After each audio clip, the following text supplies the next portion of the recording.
Hello and welcome to a brand new Arseblog Arsecast right here on arseblog.com. It is also the last Arsecast of this season.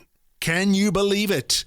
Despite all the ups and downs, well, there weren't that many ups, in fairness, lots of downs, quite a few sidewayses, a number of backwards, and lots of diagonals, which didn't quite get where they were supposed to be going. But it's done. It's over. We play our final game on Sunday against Brighton and Hove Albion. There are still some things to be decided. I think that's the right way to put it, because if you say there is still something to play for, it sounds like a thing that you might want. And to those of you listening to this who actively want the Europa Conference League, fair play. I'm not here to stand in judgment, to each their own, etc., etc. It's just not for me. I don't really see the benefit of it. But of course, there are other things that could happen on the final day. We could not qualify for the Europa Conference League and still finish above Spurs, which would be something, I guess. I mean, you take your wins where you can get them, but really, does it do anything to make up for what this season has been or not been, as the case might be? I'm not sure it really does, but it would still be a bit funny, I guess. So let's see what happens. The teams involved in this final day hoo-ha, if you want to call it that. I guess you'd call it that if you were Al Pacino, wouldn't you? The final day hoo-ha!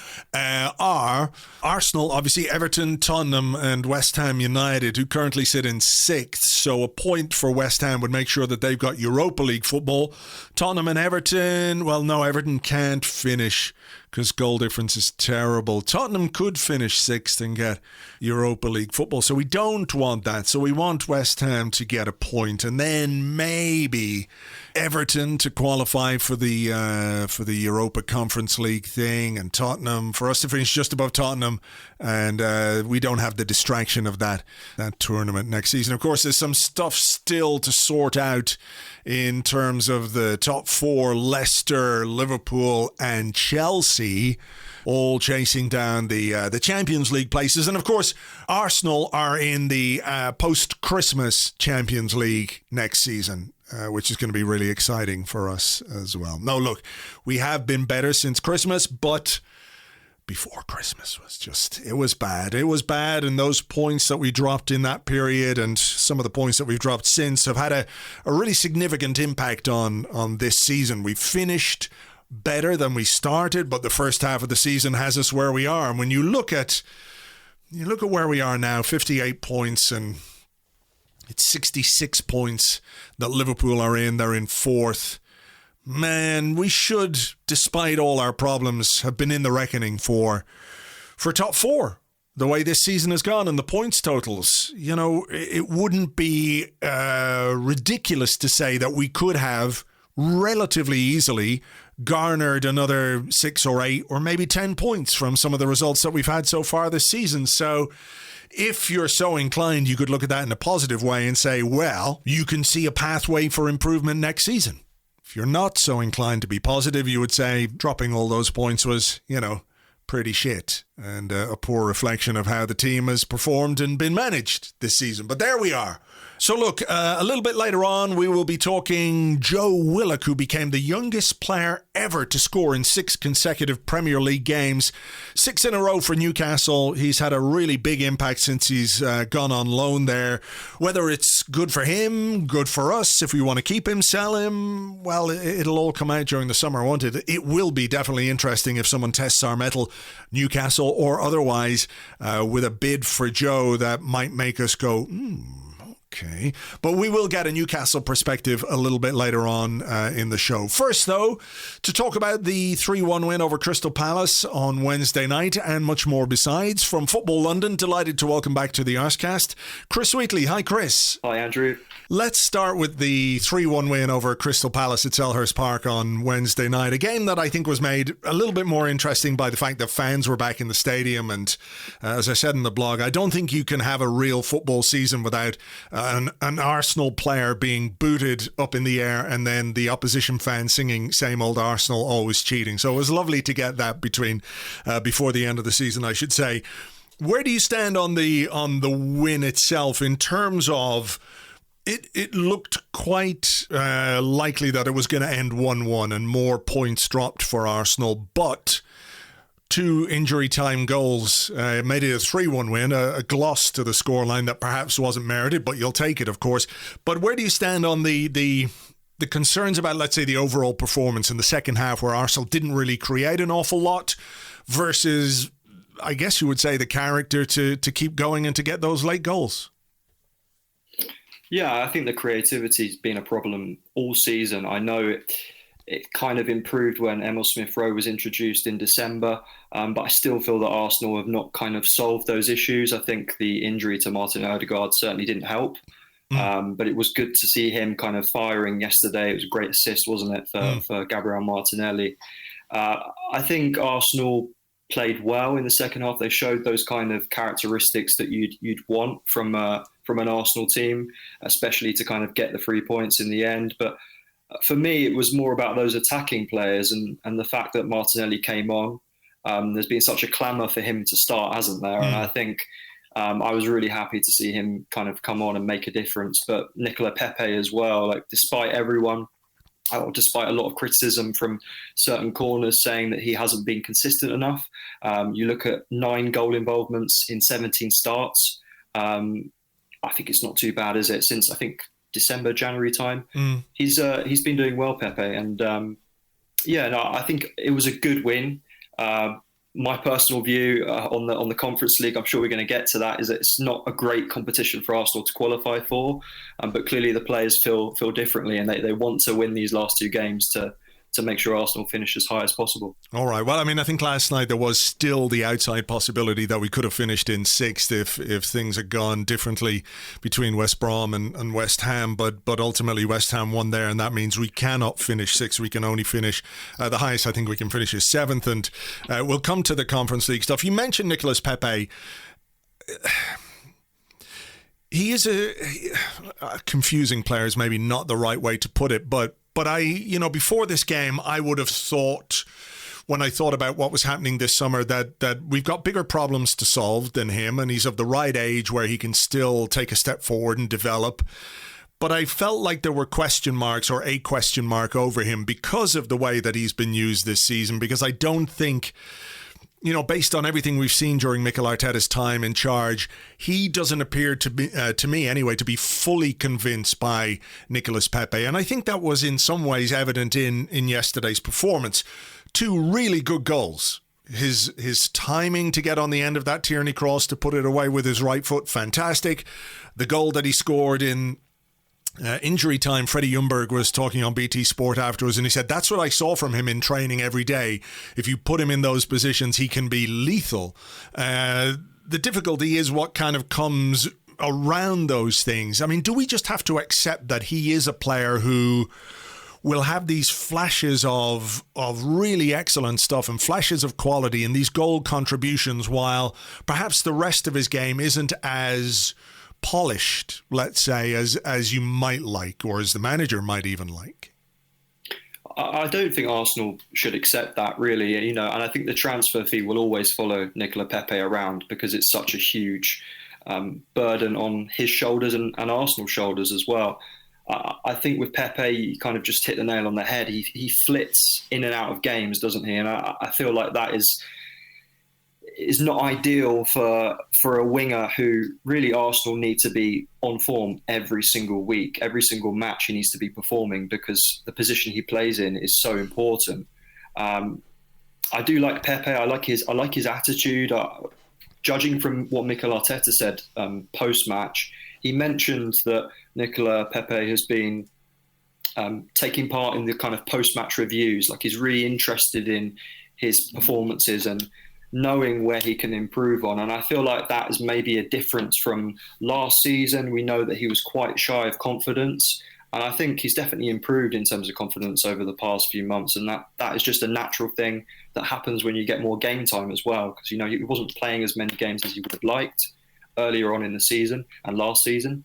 But I agree. I feel like Mikel Arteta is not going to kind of let it slide if Pepe doesn't produce consistently over the next season or so. I feel like, that price tag is hanging over him. It's been talked about a lot, hasn't it? But I'm not sure how much longer Pepe will have at Arsenal after next season if he doesn't produce consistently. It's an interesting one. I think he's a really interesting player in this current team and in this setup. And when you think about what the manager is doing, like, we don't create, as a team, Arsenal don't create enough. I think everybody would accept that. I'm sure that's an issue for Mikel Arteta and his coaching staff to think about. So you become a little bit more reliant than you would like to be on players who can produce moments of individual quality and individual brilliance. He is one of those. So it's this kind of weird thing where you're looking for the team to move in a different direction, to become more rounded, to be able to put pressure on opponents. I think that's one of the problems that we have, is a lot of possession but not enough pressure on teams. They don't feel necessarily as under pressure as they should, given how much we have of the ball.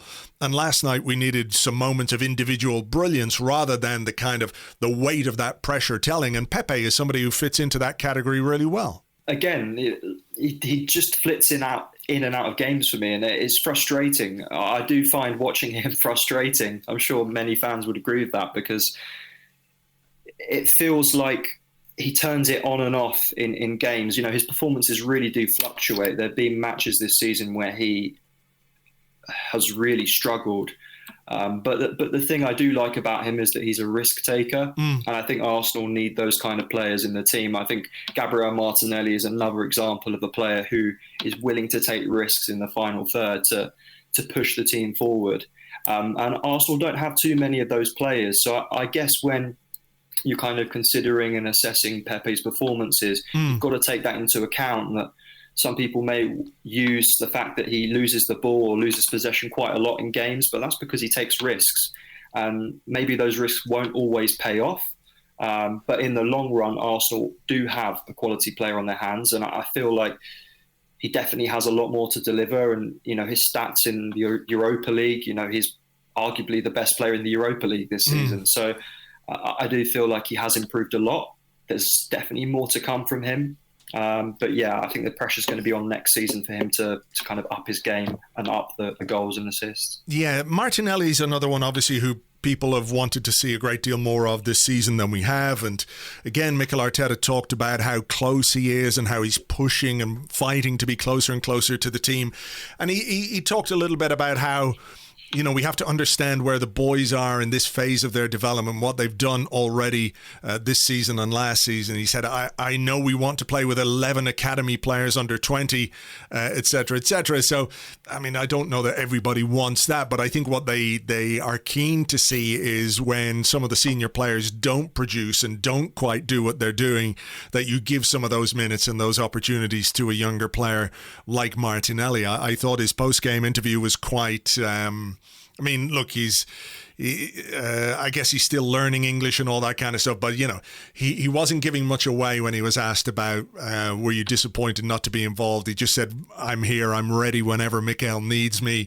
You know, played it very, very nicely, very straight bat. But how do you view the way Martinelli has been used this season? Do you feel like in some ways he's being held back a little bit deliberately? Can you think of other reasons why perhaps Mikel Arteta has been so reluctant to use him, even from a substitute's point of view? And I accept that, like, over the last few weeks, he certainly has been more involved.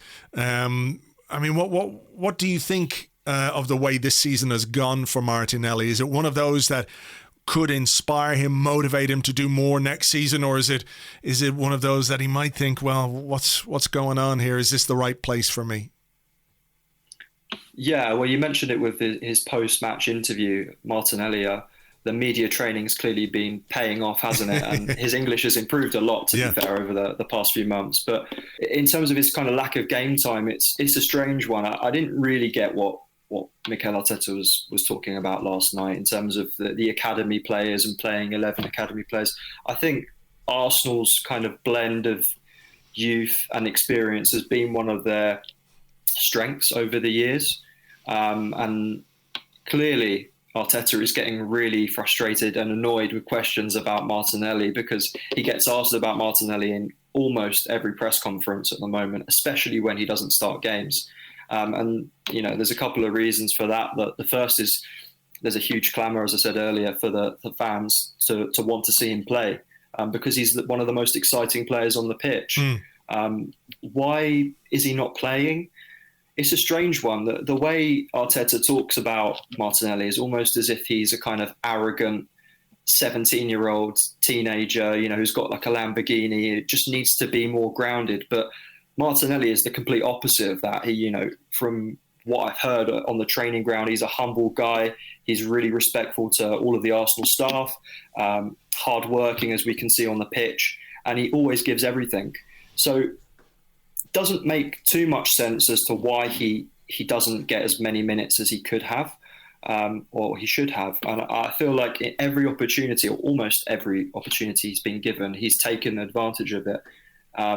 It's a difficult one to try and explain why, but maybe it's a kind of just power thing in terms of Arteta wants to kind of bed him into the team, doesn't want to give him loads of opportunities at once, wants to make him fight for his place in the team. But at the same time, you have to question someone like Pierre-Emerick Aubameyang, maybe not delivering as much as people would have liked this season.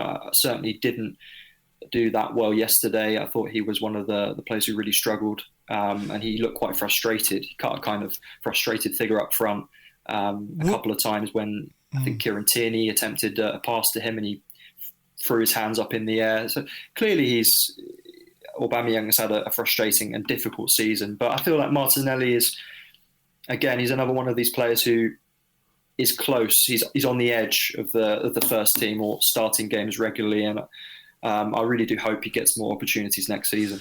If you're Aubameyang, let's say, put yourself in those fancy shoes and those shiny cars for a moment.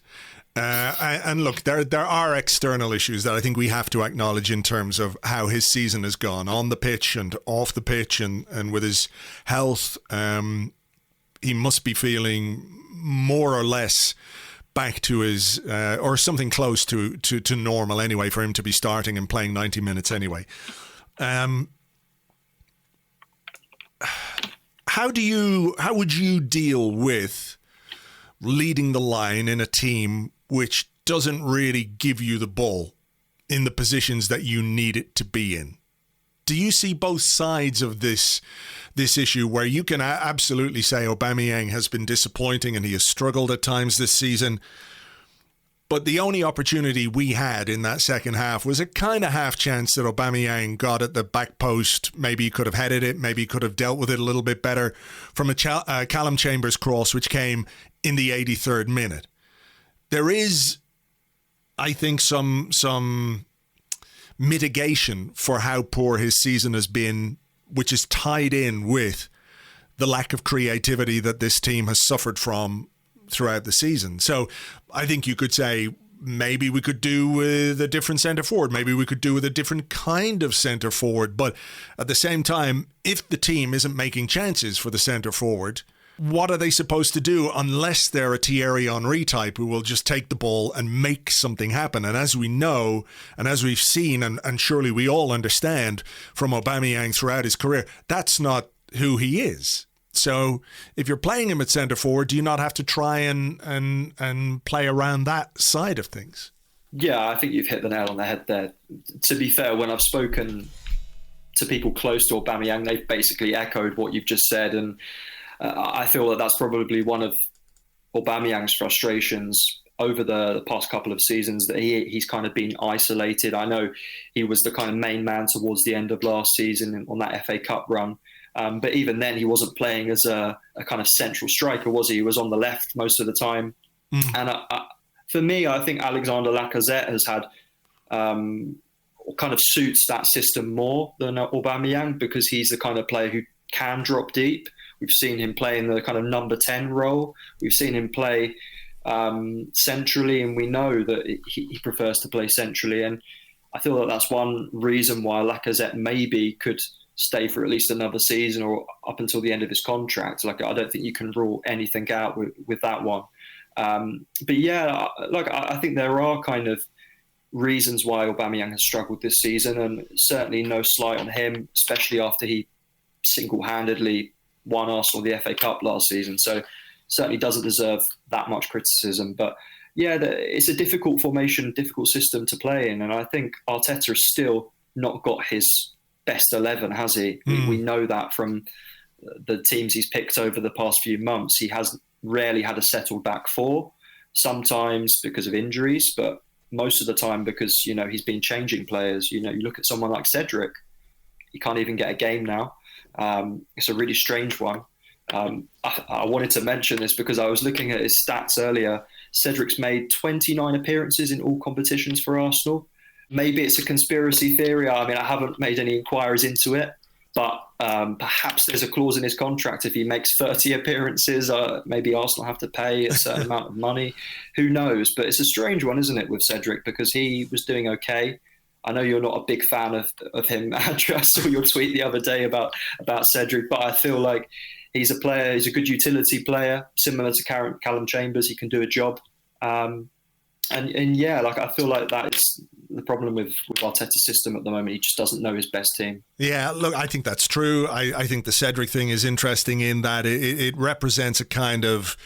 it's emblematic of some of the decisions we've made from a recruitment basis, I don't think he's a bad player per se. I just don't think it was a good deal for Arsenal. And now we're at a point where he's not playing left back or right back. And we were told that part of what made him a good signing was his versatility. And Mikel Arteta preferred Granit Xhaka at left back, which I think says a lot. And he's not playing at right back either. Maybe there is a clause, and maybe we're looking to move him on before we have to pay a bonus or a signing on fee or something like that. And if that's the case, it speaks to the deal itself. And look, if we can move in a different direction this summer, all well and good. And I think there was maybe something telling, maybe it's accidental, I don't know, but there was no Willian on the pitch last night. There was no Lacazette on the pitch last night. There was no Cedric on the pitch. There was no Ceballos on the pitch. No Bellerin in the squad. I know he was injured. So maybe those things are, accidental in some way, but maybe there's something telling about what's going on or what's going to be going on next season in terms of who's going to be around and who the manager feels he can count on. I don't think it's a case he doesn't think he can count on Lacazette because he's played him plenty this season. He is our leading scorer. But maybe there's a need to, even in these last couple of games, to sort of focus on what's going to be around next season. Yeah, definitely. I think we know that Mikel Arteta's been kind of planning his squad overhaul over the past few months. I know that word's been used a lot, but clearly there are a lot of players who he doesn't feel are good enough for Arsenal, perhaps. Maybe that's a bit too harsh, but certainly there are players he feels that Arsenal should be moving on. There are players as well that Arsenal could get decent fees for this summer, depending on how the market is. I think you look at the players out on loan, the likes of Ainsley Maitland-Niles.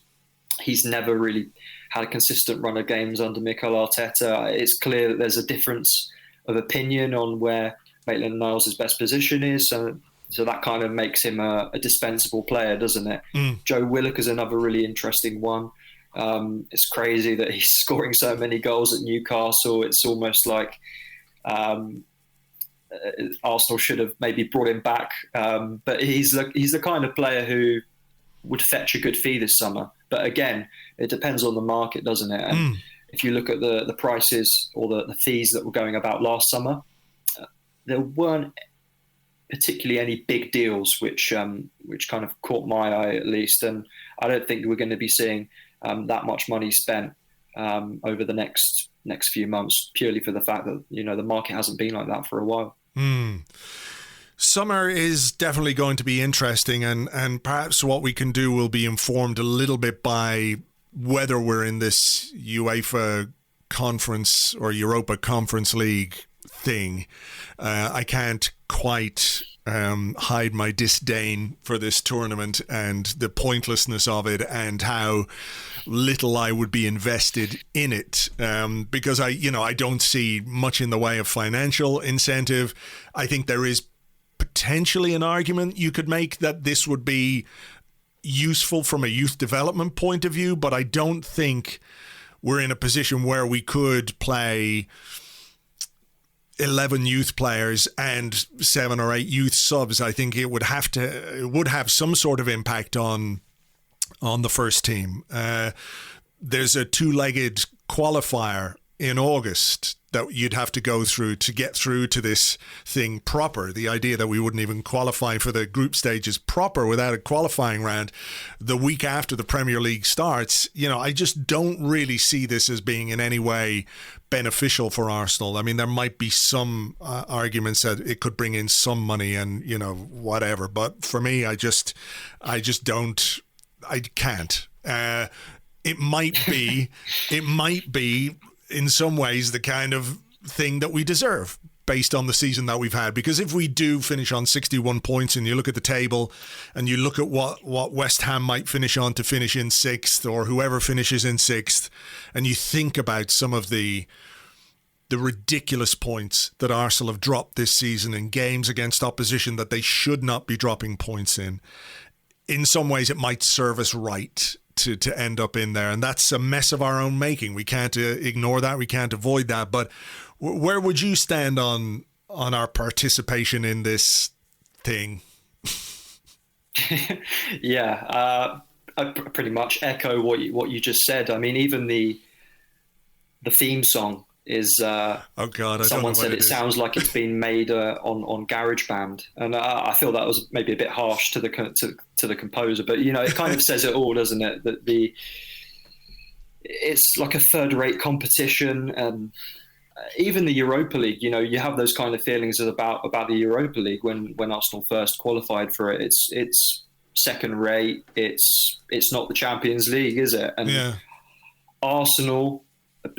People always say Arsenal belong in the Champions League. I could hear Freddie Lundberg was saying that on BT Sport last night. And yeah, I think Arsenal are a huge, massive club with loads of history, but you only belong in a competition if you qualify for it and if you're good enough for it. And Arsenal, over 36 or 37 games so far, have not been good enough to qualify for the Champions League. And I just think it's better for Arsenal to focus on the domestic competitions next season, perhaps even the League Cup. They can play the youngsters in the League Cup like Arsene Wenger used to do. I just don't feel like the Conference League is going to benefit Arsenal, even financially. I think that the amounts are going to be kind of minuscule.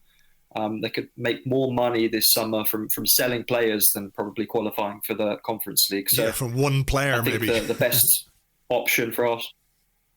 I mean, yeah, you could make more from. I just mean you could make more from selling one fringe player than you would from playing in that tournament from August to May. Exactly. Yeah. So it doesn't make any sense really for Arsenal to try and qualify for it.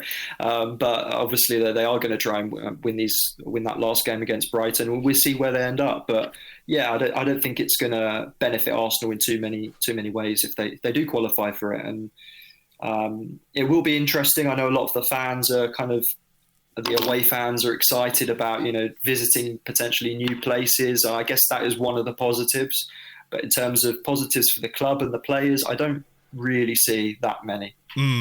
Yeah, well, look, there are some far-flung places that we might end up in that we've never visited before, perhaps we'll never visit again. So for the travelling support, maybe there is something to that. But just in general, I worry about it taking the focus away, because if we can concentrate on the domestic side of things without the distraction of midweek, because, you can say rest all the senior players, the manager, his staff, they all still have to go and prepare for these games and deal with the travel and everything else. So look, we'll see what happens. There's a lot that's going to happen this summer, and I don't want to get too far into that discussion.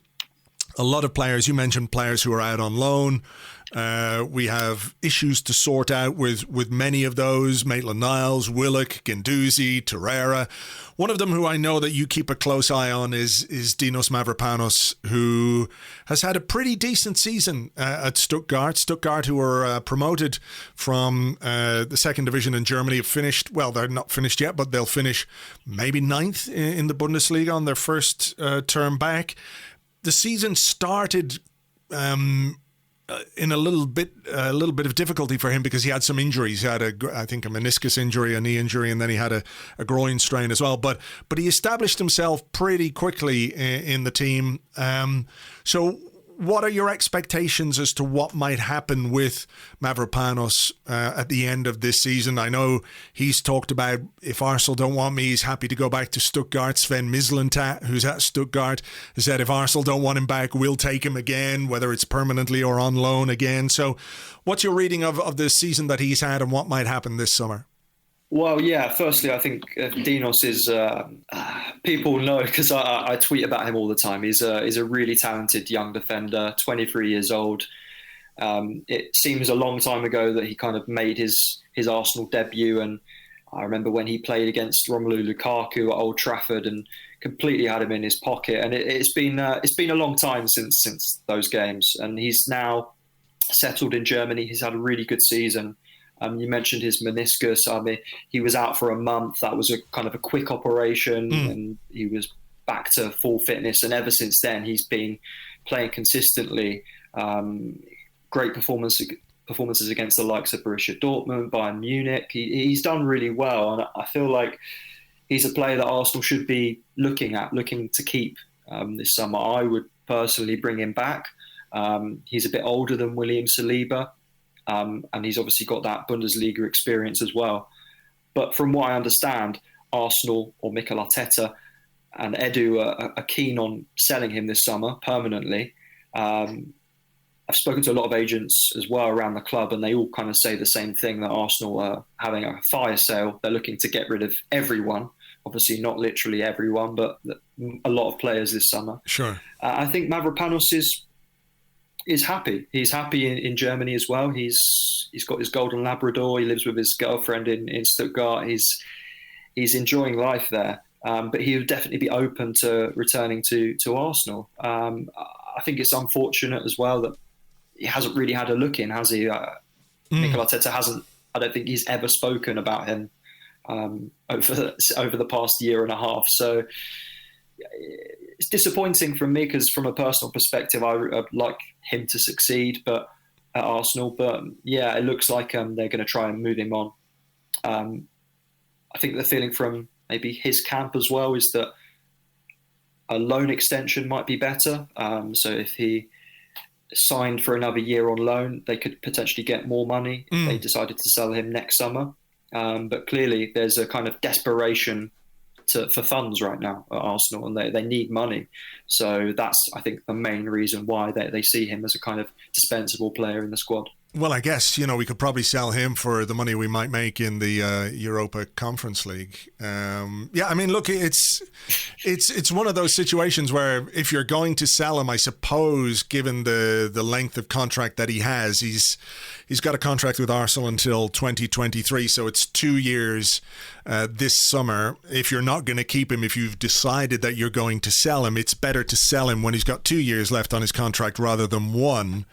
But again, it depends on what sort of money that Stuttgart might be able to come up with. And I suppose part of this is informed by the fact that, if we don't have this Conference League thing next season, and if we're playing 38 Premier League games and some FA Cup games and some League Cup games, you can operate with a much tighter squad. I mean, you need to operate with a much tighter squad. There's no point having a big bloated squad for, a raft of fixtures that you're not going to be playing. Financial considerations are going to come into that as well. So, if you think about next season, if Saliba comes back, you've got Saliba and Holding, you've got Gabriel and Pablo Mari, and maybe you've got Callum Chambers as some kind of fifth choice backup if there are some injury problems. So if that is what's being talked about, and I'm sure they're assessing him as well as they're assessing all the other loan players, this summer seems like the right time to sell. Yeah, and his contract expires in the summer of 2023. So if he did spend another season on loan, maybe clubs could kind of negotiate the price down because he only has a kind of a year left. So it's a difficult one, isn't it? I feel like the players you just mentioned, the defenders you just mentioned, having watched pretty much every game of Mavropanos this season, I wouldn't say that any of them are particularly better than him. But of course, the judgment comes down to Mikel Arteta and Edu, and they will feel that the certain profile of player suits Arsenal. I think Chambers, one of the main reasons that he is in the team is that he's a homegrown player as well, and that's probably one of the reasons he's likely to stay, because he's homegrown, and I think that's just unfortunate, isn't it? That you're going to be in the team, or part of the reason you're going to be in the team is because of where you're from, not just how good you are. And that's not a slight on Chambers. He's a good player. He's a good backup player. But I do feel that someone like Mavropanos could come in and easily start for Arsenal on a consistent basis. Well, let's see what happens. There's going to be a lot going on this summer and a lot of toing and froing. The fire sale, as you mentioned, I'm sure will be an interesting one for all us to look at from the outside as things happen or don't happen throughout the season. And look, hopefully we'll catch up with you at some point during the summer, Chris, and see what's going on with all that. But for now, thank you very much. Cheers, Andrew. Thanks for having me. Thank you very much indeed to Chris. You can find him on Twitter. He is at Chris Wheatley _ at Chris Wheatley _ and he writes about Arsenal for football.london. Now, Arsenal have had a number of players out on loan this season. First team players, not just academy guys going out to get some development time, but players who were part of the first team squad and for various reasons have gone elsewhere. Some of the moves have been okay, some not so okay, but the star of the show, if you want to call it that, has been Joe Willock, who since his move to Newcastle in January has really caught the eye. He scored on his debut against Southampton on the 6th of February, and in recent weeks has been scoring goal after goal after goal. As we said earlier, he's the youngest player to ever score 6 games in a row in the Premier League. He scored goals against Spurs, West Ham, Liverpool, Leicester, Man City and Sheffield United. It means that he is in double figures for goals this season between what he scored for Newcastle and what he did for Arsenal in the Europa League. He scored 3 times for us in the group stages of the Europa League. I thought it might be interesting to get a little bit of Newcastle perspective on Joe and how he's done there and what might happen next with him. So joining me from the Newcastle United fanzine and podcast True Faith and from the board of the Newcastle United Supporters Trust, it's Alex Hurst. Hi, Alex. Hi, Andrew. Thanks for having me on. Not at all. I suppose first things first is, has Joe Willock exceeded the expectations you might have had for him before he arrived on loan? Yeah, very much so. I think a lot of Newcastle fans didn't know a lot about Joe Willock, even though he played a lot of games for Arsenal as it turned out. I think the January transfer window was hugely underwhelming considering the team were struggling as badly as they were. But he has been transformative, not just in a few games, but really for Newcastle's season. And although Newcastle probably would have stayed up because of the inability of the bottom 3 to win games, he is almost single-handedly dragged us into mid-table away from the relegation zone. What sort of a role has he been playing? Because I know in some of the games he's come off the bench to score late, and like his ability to pop up in the box is something that we've seen as Arsenal fans. But how has he been used by Steve Bruce, and how has he managed to? Look, you don't score 6 goals 6 times in a row in the Premier League by accident. It's not the kind of run he's going to do time and time again. But what has Steve Bruce been doing with him to get him into these positions and to make him so effective? Yeah, well, when Willock turned up, Newcastle were playing a diamond in midfield, and he was playing on the left or the right of the diamond. And even though he was very impressive on his debut in a slightly mad game against Southampton, he wasn't as effective playing in a kind of wide role. The team got worse and worse, so Bruce went back to the kind of safety blanket 5 at the back, which is awful to watch as a fan, but has been way more effective in terms of points. And Willock plays in central midfield. He plays as one of 3 central midfielders, alongside John Joe Shelby, who can't run, and Miguel Almiron, who can run lots, but isn't a central midfielder.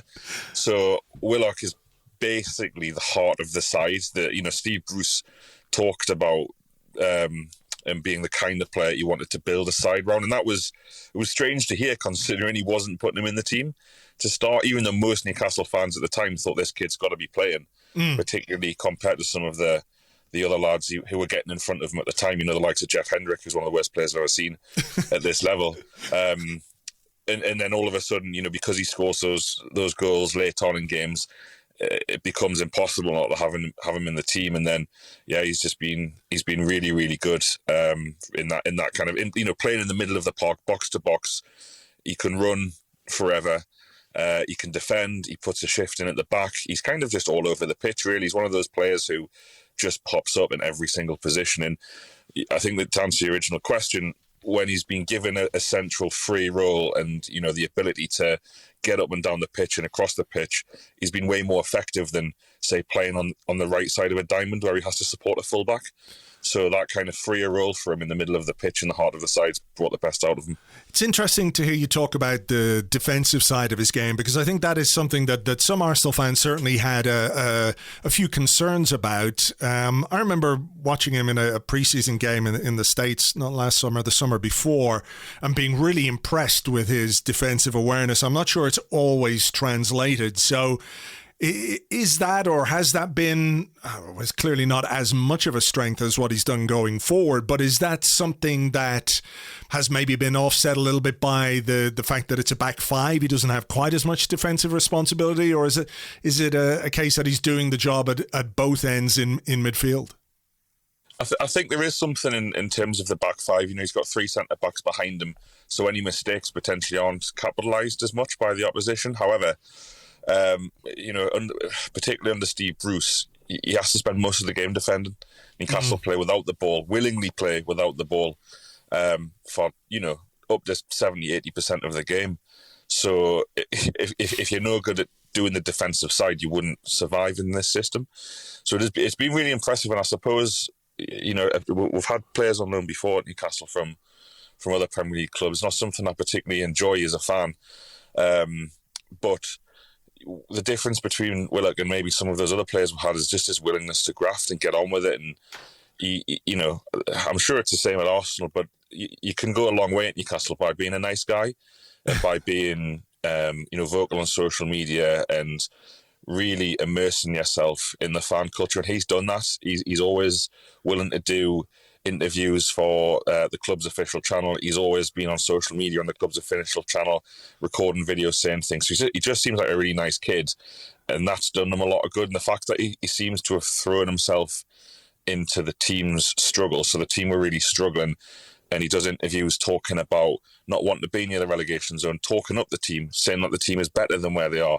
I mean, that might not sound like much, but the manager talks about how limited the squad is, and how when we have injuries, it's so hard to compete. And it's shouldn't be the job of a 21-year-old loanee to come in and speak on the behalf of the supporters. But he has kind of taken on that mantle a little bit alongside Alan Saint-Maximin. So he's just really, really popular. And the fact that he just seemed to get his roll his sleeves up and get on with the task at hand and dragging the team away from the bottom three, it's not the kind of stuff you'd expect from someone who's still very, very early in their career and is still really a very young adult. Yeah, it is a weird one, isn't it, with a loan move like this, where you think, for a player like Joe, who had been much more involved last season at Arsenal. I think he made 42 appearances in one season, not all of them starts, but he started plenty. And then he sort of fell by the wayside a bit. And like you say, when it comes to loan deals, you've got a guy going to Newcastle. We've had players come to Arsenal on loan the last couple of years. And you think with your most optimistic hat on, well, they're going to come, they're going to love it, and they're going to want to stay. The other side of it, of course, is that they might be trying to, I'm not disputing anyone's professionalism, but maybe their ambition is to go back to their parent club, as we've got a couple of players, and their goal is to make their mark there. And this is a way of showing their manager that, look, this is what I can do. If you give me regular playing time at Premier League level, this is the kind of impact I can make. Yeah, and that is always the issue, isn't it? And that's the kind of flaws. You always want to be a club, and you've just reminded me that Arsenal have had to loan players as well. But you want to be the kind of club that doesn't need other clubs' players. Yeah. But such is modern football. I think in terms of his future. I mean, the reaction he got last night. I was at the game last night. 10,000 fans there. He was serenaded pretty much all game. Obviously scored again, played really well again, in another really poor performance by the team overall. One of the things about him which might be different to Arsenal, because he mentioned they played a lot last season, is that, he's playing with other good footballers. Arsenal, I know Arsenal haven't been great, particularly in the league over the past few years, but he's probably coming to Newcastle and all of a sudden he's quite a big fish. in a small pond, particularly in terms of the central midfielders we have. Yeah. And maybe that's brought the best out of him. Maybe that's matured him a little bit. That kind of ability that he's got, where all of a sudden he's not kind of having to compete for his place with players who are, on bigger wages or more influential in the dressing room or whatever. Now he is the big dog almost in the team. That seems to have brought the best out of him. And you get that with some players who thrive in situations where they are needed. But in terms of their future and all that kind of thing, I don't think any Newcastle fans would blame Joe Willock if he didn't sign for Newcastle. I think the club Newcastle are going to try and sign him, or would probably pay maybe up to £30 million if they can find the money, and I've no idea whether Arsenal would take that or not. But I think a lot of Newcastle fans think, well, by coming to Newcastle, what are you actually doing with your career? What do you want to play under Steve Bruce and play with 30% of the ball every week and finish 15th and have everyone say how good a job the manager's done because you're 15th on 40 points? And Alan Saint-Maximin actually yesterday before the game went on Talk Sport and said Newcastle need to sign Joe Willock, which is a very, very bold thing to say, particularly about a teammate and a colleague. But that just shows, Alan Saint-Maximin is Newcastle's best player by a mile. He's just been signed on a new 6-year contract, the club's highest paid player. So that in itself, when you've got the club's best player by some distance going on national radio saying, my club need to sign this kid, that would show the right ambition. That tells you how valued he is, not just from the supporters, but also by his teammates as well. Yeah, I reckon that if Newcastle came up with 30 million for Joe Willock, Arsenal would be ready sellers, considering everything that's going on at the club in terms of finances and what else needs to be done with a rebuild. And you have a player who was probably worth some money because he's a young English player, who can do a job at this level. But then, I think when you go on the kind of scoring run that he goes on, it's a little bit, I won't say bittersweet for you, but the more he scores, the better it is for you as a team, but also the more expensive he becomes as a player if you do want to sign him. Yeah, and it's not just about Newcastle and Arsenal, is it? Because other Premier League clubs, you'd imagine, would therefore start taking an interest. If you're Brendan Rodgers at Leicester City and you're looking for a central midfielder and you've got that kind of money to spend, if the player's going to choose between Champions League or Europa League, Leicester City and Newcastle, I know who I'd choose as a young player. So it does feel a little bit like that. The more we go and the better we get, or the better he gets, the more alerts other teams. But at Newcastle, everyone's always prepared for disappointment, particularly in the transfer market. The financial situation at the club, even though the club are one of the few who they release their annual accounts at the latest possible opportunity every single year. But we imagine that Newcastle won't be immune to the effects that nearly every other Premier League club, maybe apart from Manchester City and Chelsea, have felt from the pandemic. So whether they've got the money, whether the player would want to come, I don't know, but you are right that we've got one game left on Sunday against Fulham. What an opportunity for him to get the 7 in a row. He's already the youngest ever player in the Premier League to score in 6 games in a row. So I'm sure that's a huge motivation for him. And even if he's not at Newcastle next season, it would be a great way for him to sign off. Yeah, look, I have to say that one of the things that's always caught my eye about Joe is his ability to be in the right place at the right time, and in the penalty area. He really does have this uncanny ability to know where the ball is dropping or to just attack certain situations. So yeah, it would be great for him to finish and make it 7 in a row. And we'll see, obviously, what happens in the summer. There's clearly, like you say, more than just Arsenal and Newcastle involved. Personally, I like him. I think we've got some problems at Arsenal in terms of midfielders who score goals, in that we don't really have any. So that would be some way of filling a gap that we might need to look at in the transfer market. But let's see, if Newcastle came with the right offer, I think Arsenal would probably sell, given the financial situation. Just finally, you talked about finances and ownership and all that kind of stuff, and obviously I think there are some not quite exact parallels, but certainly in terms of how fans are feeling about their owners at both Newcastle and Arsenal. How has this season been for you guys with that ongoing situation with Mike Ashley after what happened with the takeover falling apart, et cetera, et cetera? Has it been difficult to keep people their chins up, if you like? Oh, definitely.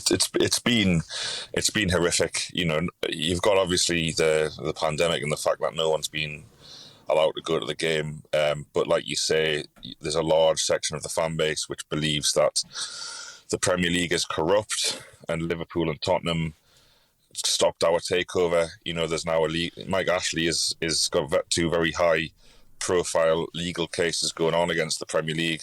It's never a good situation where your club is at war with the league. Newcastle are hopeless. Newcastle played Arsenal 3 times this season, didn't score. They're just a dreadful team. It's almost a miracle. It's a miracle that they've stayed up. Probably down to Joe Willock and a couple of other players, but the manager is absolutely loathed. It's just been a dreadful season. It's I think if there'd been fans in grounds, the manager would have gone months ago, because it would have been unsustainable watching those kind of performances. But if we beat Fulham on Sunday, then it's back to, I think we'll get to 45 points, which in the Mike Ashley era, the club's only finished on more than that on 3 occasions, which is pretty brutal. Yeah. That'll be 14 seasons. So yeah, it's been a dreadful season. I think a lot of fans have just thought, well, whatever happens this season, we're going to get taken over. But it's going to be another summer of all of that insecurity, like it's the same for you guys at the minute. It's just awful, not knowing who your manager's going to be, not knowing who's going to run the club. It's impossible. One thing I'll say for Steve Bruce is, I can't stand him as a manager or a man, is that it has been difficult for him doing his job in full knowledge that if his boss had his way, he would sell the club tomorrow and Steve Bruce would be out of a job. So it's difficult for him, and I don't think that's impacted on his managerial ability, because there isn't much ability to speak of at this level. But it's been a dreadful season overall, mate. Well, look, here's to things looking up. Maybe not between now and the end of this season, but for next season, keep up the good work with the Supporters Trust, because I know those things are important, and we have them going on at Arsenal as well. And hopefully Joe can do it for you 7 in a row on Sunday. Thanks, Alex. Cheers, Andrew. Thank you to Alex. You can find him on Twitter. He is at TFAlex1892. If you're interested in the podcast and the fanzine, that's at true-faith.co.uk. And the Newcastle United Supporters Trust is nufctrust.co.uk. I think it'd be great if Joe Willock made it 7 in a row against Fulham on Sunday. What a way to end a brilliant loan spell at Newcastle United that would be for him. Personally, I wouldn't mind seeing him get a chance with us next season. We've got some issues with midfield. Torreira's going to go. Guendouzi's going to go. Ceballos is going to go. We don't know if we're going to get Martin Odegaard back. I think as a squad option in a season where we're not playing quite as many games in Europe, etc., he could do a job for us. But if the money comes in from Newcastle, perhaps it must be tempting, or it will be tempting for the club. I also think, if a club like Leicester are going to come in and offer you money for Joe Willock, you say, well, they're really smart and they buy well. Why don't we just kind of hang on to the player that we have, who's ours, who's grown up at the club and could develop into a player for us? If it doesn't work out, you can still sell him next summer. I think we've got other players we can move on this summer as well in the market. But look, as with everything that's going to happen this summer, I don't rule anything out. Really, in terms of who might go, it all depends on what money is on offer. So look, we are going to be playing Brighton on Sunday for all that entails. Whatever it means, James and I will discuss on the Arsecast Extra on Monday. We won't be recording it on Monday morning, though. It will be a little later in the day. I think probably late afternoon. So it might be Monday evening by the time we get that podcast out for you. In the meantime, we will have a Newcastle preview podcast for Patreon members. You can sign up if you like. Patreon.com/Arseblog. For now, though, just a sincere thanks to all of you for being here throughout this season. We've done it again. We've gone through an entire campaign. I know it has been a difficult one on the pitch and off the pitch, and I don't just mean for Arsenal. I mean for all of us. It's been a really weird, strange, surreal, unpleasant at times last 12 months or so. So to all of you out there who tune in every week, every episode, if it provided some distraction, some entertainment during this last year, regardless of what's happened with Arsenal this season, thank you very much. It means a great deal to me and to everybody here. I'm glad we can keep doing it. I'm glad to be doing it because it's helped keep me sane I guess, in some ways, knowing that you guys are here and listening and waiting for the next episode. So, look, football, there's not much we can do about that. We can't control what happens. We can only react to it. But we can do our best for each other and continue to do our best for each other as much as possible. We can, as soon as we're able, consign this season to the depths of history, to the annals. That's with 2 N's, by the way, of history from an Arsenal perspective. And you know, in August, it'll all come around again, and we can hopefully be optimistic about what lies ahead. So for now, have yourselves a great weekend. Here's to a successful weekend, that things work out for us exactly the way we want, whatever that might be. So until next time, a very sincere thanks. Take it easy, folks. Catch you on the next one. Cheers. Bye-bye.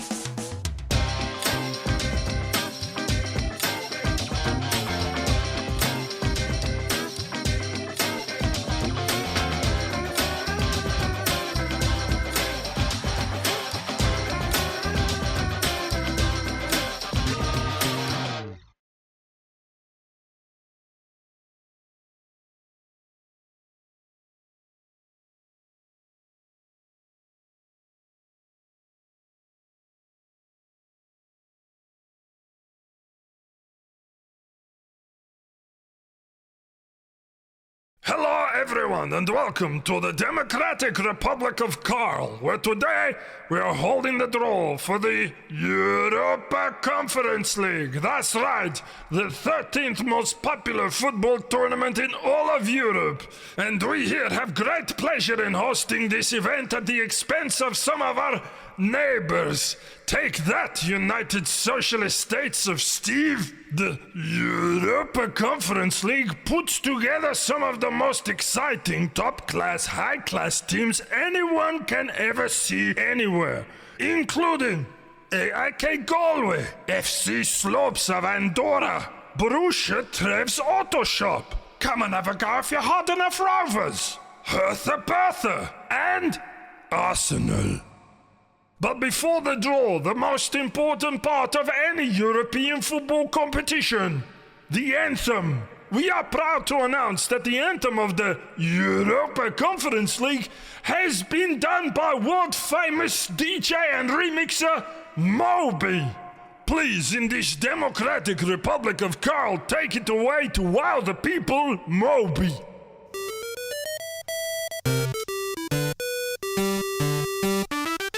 UEFA Conference League. UEFA Conference League. UEFA Conference League. UEFA Conference League. It's a feast of football. We're all having fun in the UEFA Conference League.